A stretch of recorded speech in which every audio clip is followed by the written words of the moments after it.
Of course, things are pretty good in the tripartite alliance at the moment, with Cyril Ramaphosa at the helm. What can we expect to hear from the president?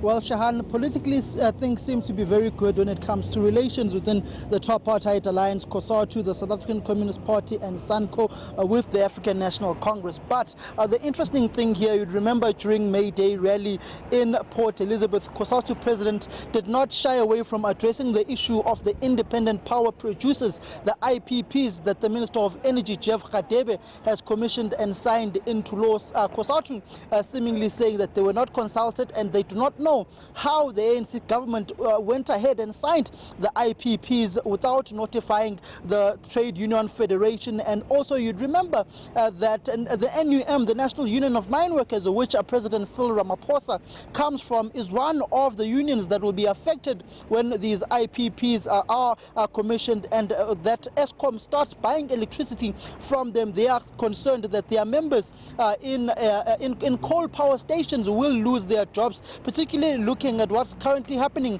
at Optimum Coal Mine. But we've been speaking to the Cosatu's spokesperson, Cyril Ramaphosa, who's basically saying that this will be a heated meeting which will now be behind closed doors, and we will not be there when President Cyril Ramaphosa and Cosatu General Secretaries and CEC members start speaking with the President of the Republic and of the ANC. But I'm now joined by Cyril Ramaphosa, the spokesperson of Cosatu. Shahan will further expand to us on this issue. Shahan, why is this meeting now behind closed doors? Well, look, firstly, you will remember that in our previous CEC, we had invited the President to come and address the CEC. The number of issues that we want to discuss are issues that relate to workers. We want, you'll remember when we supported the President, we made it very clear that there are issues that relate to the workers and that we want the President to prioritize. So we want him to give us a feedback report. We also want to engage him on a number of decisions, government decisions, that have already been implemented. So we prefer that we have that kind of a conversation in private so that we can be honest and frank with each other without really censoring ourselves. But Sizwe, since the IPPs have now been commissioned, Minister Jeff Radebe has signed those IPPs. We know that Cosatu was against them, including the National Union of Mine Workers, which will be largely affected when these IPPs are rolled out and when Eskom starts purchasing this electricity from these independent power producers. Do you feel betrayed by Cyril Ramaphosa's administration that they've gone ahead and signed these IPPs? Well, betrayal is too strong a word. Of course, we are unhappy, which is why we say we want to have honest conversations behind closed doors. It's not just the IPPs alone.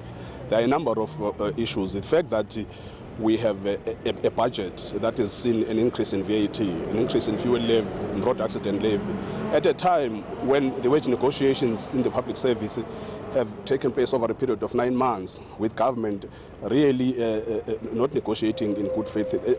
There are a number of issues that we want to talk about, and we strongly believe that for us to resolve these issues, we need to have that conversation in private. As Cosatu, has your role now not been diminished, looking at that you've expelled NUMSA, which we've seen caused by Oscar Mobuyane, the provincial chair of the ANC in the Eastern Cape, ANC NEC member, head of organizing Senzo Mkunu, saying that NUMSA needs to be brought back into Cosatu. Will this conversation also arise in this meeting that you'll be having with the President?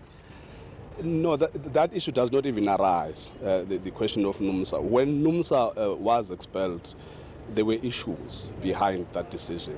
And we will continue to have a conversation with NUMSA because it was a difficult decision that we took. At the time, it was a necessary decision, although a difficult decision. We'll continue to have that conversation, but this is not the platform for that conversation. And we do not actually take lightly and are not comfortable with people who want to impose such decisions on Cosatu. Cosatu is an independent organization. We have our own right to be able to discuss issues that relate to Cosatu. We don't need to be instructed by anyone as to who to bring back or who not to bring back. You are going to your conference in September. There are two front runners, Zingi Swalosi and Stumo Dlamini. Can you confirm that the consultation is on? I have no idea what you're talking about. I have no idea what you're talking about at all. Well, there was Cizwe Ramaphosa. I'm now going to throw to the head of the presidency at Luthuli House, Zizi Godwa. But Zizi, what is this meeting that Cosatu has called with the President of the Republic and of the ANC about here at Cosatu House? He's here as the President of the ANC. This is the Cosatu meeting. It's a CEC meeting. I'm sure the spokesperson of Cosatu would have explained in which context they've invited the President of the ANC. But broadly speaking, this is the alliance partner of the African National Congress. And there's nothing strange, therefore, when the President, as a leader of the alliance, the President of the ANC is invited to come and share perspective around issues about strategic issues that the alliance as a whole, in terms of how do we take the National Democratic Revolution forward together with Cosatu. Because workers are an important part of what has been the revolution in this country, and therefore, led by Cosatu, what is our perspective working together even to strengthen the alliance, given the fact that over the recent past, the alliance relations have been at an all-time low, given some of the inter-contradictions. And therefore, it's important that time to time, we share perspectives about what is that we can do together to take South Africa forward. But does Cosatu have the capability and the necessary support when it comes to industrial unions to be speaking on behalf of industrial workers, whom you've seen the likes of the expulsion of NUMSA, which has left with about more than 300,000 members from the federation? Do they have that strength to speak on behalf of industrial members? What we cannot hide is that over a period of time that the federation has had numerous challenges. And those challenges, the African National Congress has been party to help the federation to resolve. You remember, there was a period in some point where there was a task team led by then Deputy President and Comrade Deputy Secretary and then Comrade Jesse to help the federation to deal with issues of disunity, to deal with issues of contradictions within the federation. We cannot hide those because those are the facts. And I think out of that, there's experience that I think the federation is coming out stronger, is reclaiming the ground in terms of being not only a public representative, not only to be in the public sector, but also in the industrial. And I think these are the challenges that the federation is working hard to make sure that it is grounded to both sides. But did President Cyril Ramaphosa fail in that mission of his to try and resolve the then impulse within Cosatu, which evidently saw the expulsion of NUMSA? Did he fail in that task that the ANC had given him? The ANC can never impose its views to the federation. These are independent, not autonomous. These are independent partners. What each alliance partner will do whenever we face challenges, including Cosatu, the ANC may give advice. So it is a Cosatu at the end of the day decision that it must take in the interest of generally workers, but also in the interest of the federation. There was never a Ramaphosa agenda, but it was an ANC decision that let's help the federation given the challenges that was facing at the time, and we'll continue to help one another because we think that whatever independent challenges we face as but one partner, but we must help one another because a weak alliance, an alliance that is not united, cannot collectively provide leadership in terms of our strategic objective to take forward the National Democratic Revolution. How are the relations between the President of Cosatu, Stu Mudlamini, and the President of the ANC, Cyril Ramaphosa, judging that the President of Cosatu failed at the time when his federation was saying President Jacob Zuma must step down? He couldn't utter those words himself. The alliance relations are as cordial as ever. They've improved from the recent past that I talk about, that they were at the lowest point. And I think as we speak now, the alliance relations have improved.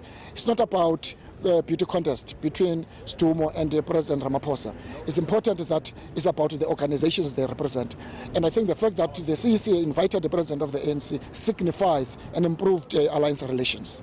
Well, Shahan, that was Zizi Gotwa, the man in the presidency at Luthuli House, speaking on the meeting that the President of the ANC, Cyril Ramaphosa, will be having with the Central Executive Committee of Cosatu here at Cosatu House in Braamfontein. Cosatu also saying they will be raising issues of the IPPs, the independent power producers, that the Minister of Energy, Jeff Radebe, has signed, that the NUM, which is an affiliate of Cosatu, the National Union of Mine Workers, has been against, and also the Cosatu itself as the federation, judging that Cosatu President Stu Mudlamini did speak about the IPPs at their official May Day rally in Port Elizabeth.